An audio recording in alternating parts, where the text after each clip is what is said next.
Let's talk about optimizing a Google Ads campaign for the initial sales when you're a new e-commerce brand. And this really applies whether you're running e-commerce or some other type of ads on Google. Ultimately, you're faced with this challenge or chicken and egg scenario where you want to optimize for conversions, but you don't have any conversions that have actually happened that the Google Ads platform would have recognized. So this Reddit user here post, they're launching a new D2C e-commerce brand early next year. Their main goal is to get it launched in the first couple months and sell through inventory.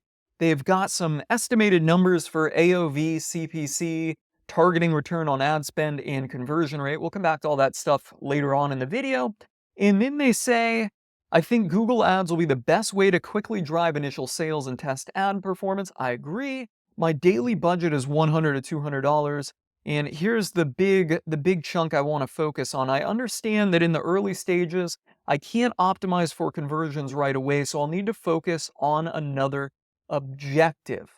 Let's unpack that because, as I already said, you're in this chicken and egg scenario when you're trying to run anything new on Google Ads and you want to optimize for conversions, which righteously I think everyone should. You should not run any Google Ads not optimized for conversions, but you don't have any conversion events. So should you focus on another objective like clicks? No, absolutely not. You should run your campaigns optimizing for a conversion objective. And let me explain to you how I do this when I'm launching new campaigns. And to kind of give you a summary of that, my focus is putting the ads targeting right on the money where I'm most likely to get conversions and letting it run for maximized conversions at any cost until I get at least 50 conversions.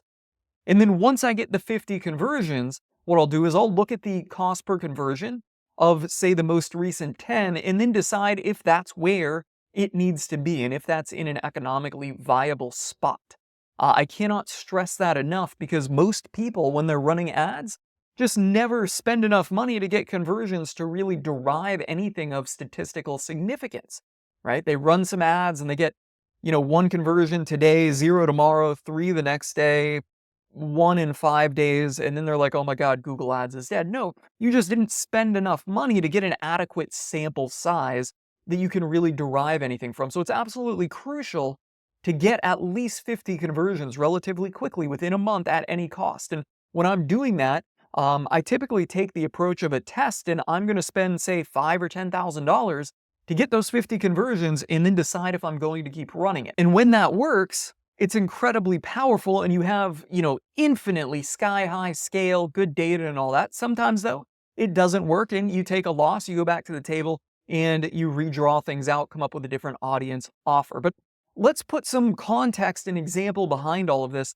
Let's say that I have a bottle cleaning product, okay? What am I going to actually target? Well, coming in here to SEMrush, I just put bottle cleaner in here. And what we want to do is find the keywords or search terms that are the money, right? Like where people are buying. And if I skim through them, I see bottle cleaner, baby bottle cleaner. Maybe I have a baby bottle cleaner, then that one would work. But let's just say my product is primarily a general use brush that has some special features. I would run for bottle cleaning brush right here. It's got decent volume, and somebody that's searching for that is going to be in the market to buy a bottle cleaning brush, right? Like they're looking for one. They might plan on buying it at Home Depot or Lowe's or a local store, but they're in the market and there's decent volume. So I would go and I would run exact math for that search term and literally max conversions it and keep increasing my budget until I got those 50 conversions. So you may need to run at more than $100 a day. Actually, with 57 CPC, I think $100 to $200 a day is okay. We'll come back to that in a second. Let's look at another example here. Let's just say that I do auto insurance. I'm an insurance agent and I want to generate leads. I can work with any type of auto insurance or any type of product, right? Or any type of car, but I like to go for higher end cars because I like working with higher end clients. They're more likely to bundle their home and auto. They own a home most likely. So there's just more value in them. So let's just say that I want to target Lexus, right? I'm going to target Lexus insurance. Well, let's look in here and see what we got.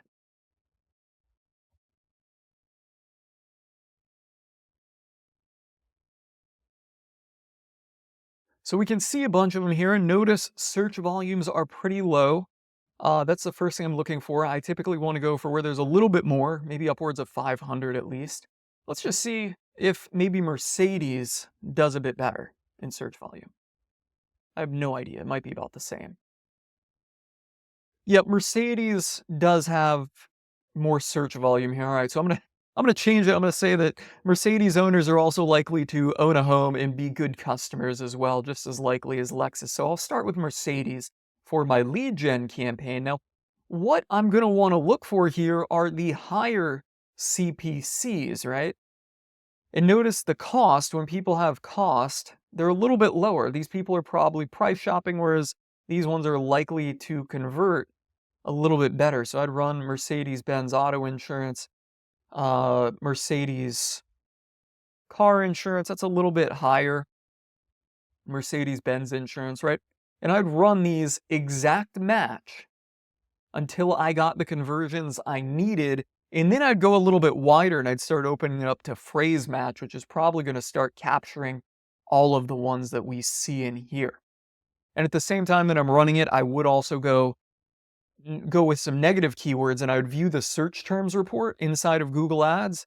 And, every couple days look for anything that may creep up in there that's not an exact match and negative it out until I got my 50 conversions. Now, let's go back to the numbers here. We'll go back to the brush cleaner example because that one is almost in line with what this user is talking about here, saying CPC 50 to 75 cents. In that AOV is pretty good for that CPC. The average order value at $60 is really good for that CPC. Yeah. So the big variable in here is conversion rate. Well, when you are running for exact match keywords that are pretty highly rated for buyer intent, right? They are primarily going to be people buying that have a need for it. Your conversion rate is generally going to be much higher than this 3%. I would say that with a mediocre landing page, you're at 10%. With a good landing page, you're at 20%. With a great landing page, you're at 30%. All right, picking back up where my screen share cut off, let's go back to the bottle cleaning brush example. In SEMrush, it estimates 57 cents as our CPC. And if we get a 10% conversion rate on it, that means that we're going to be acquiring a customer, getting a sale at $5.70. And economically, with their AOV estimated at $60, that's actually pretty good. But then if we're able to increase the conversion rate, either through landing page optimization, or we get more conversions, and as time goes on, the Google algorithm gets better, and it goes up to 20% conversion rate, well then our cost per customer effectively cuts in half from that $5.70 to what would that be? $2.85. So things get a lot better there as we increase that conversion rate. But for starters, we have to start by getting the conversions. And my best approach and how I do it is I start by focusing on putting the algorithm and the targeting right on the audience that's most likely to buy at any cost, and spending the money to get that 50 conversions, and then analyzing and figuring out, hey, where do we go from here? Are things converting at about 10%, right? With our mediocre landing page, could we increase or improve our landing page and get more conversions? Could we, switch to phrase match keywords and get more conversions that way and apply a target CPA to control our cost per conversion and not have such volatility day to day? Because if you're not using any target return on ad spend or target CPA, you will notice that some days you'll get like 100 conversions at $5 each, and the next day you'll spend $500 and get zero, and then the next day you'll get a bunch. It can be extremely volatile. Whereas if you're running for target return on ad spend or target CPA, you're going to get things that will stick to the target pretty well if you've got a good sample size of data, and it will keep things from being so volatile day to day. The big focus and factor, though, when you're just starting out and you're optimizing, is to focus on conversions, focus on getting the algorithm to target directly the audience that's going to convert, and getting those conversions right as a starting point. So many advertisers just never get a decent sample size of conversions to even see the power of the Google algorithm, but it is incredibly powerful. On that note, guys, I hope you found this video helpful and insightful. If you did, you know the drill. Smash that like button to help me out in the YouTube algorithm. I am calling it a wrap and signing off on that note.